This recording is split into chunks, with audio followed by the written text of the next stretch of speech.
All right, Dustin DeCrew here, 2018 ATA show. We're getting towards the end of day one. I'm here with Tom Rainey from Browning. You guys have some pretty cool cameras. I've actually used some in the past that are phenomenal, been very happy. But you guys have got some new stuff, so let's talk about the newest and greatest, latest. I can do that, and I'll be happy to.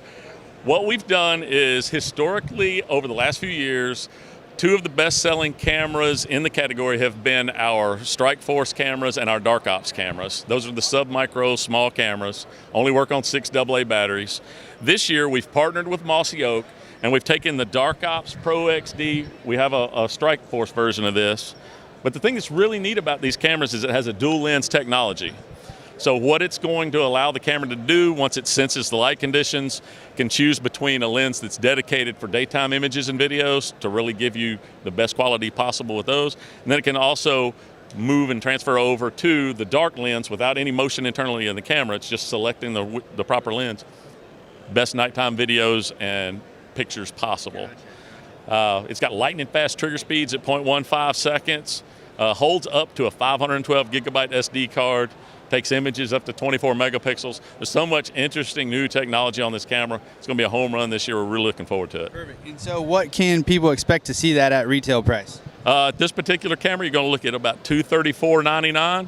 So we think it's a real high-level performance camera that you're getting at a pretty reasonable price. Sure. And I know for a fact, like the other models in previous years have been phenomenal to work with as well. Thank you.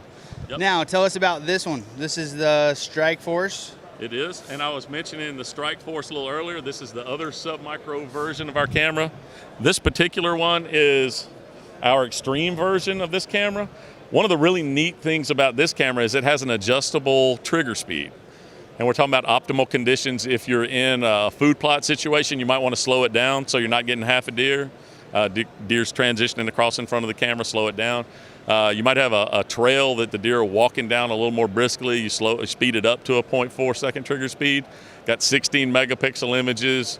And there's just so many really neat things on this particular camera that you'll want to get out and try that I can't talk enough and say enough good things about this camera. For sure. Perfect. Well, there you have. There's 2 new camera options from Browning to check out. So you can find those online. A couple different price points for you. So check them out.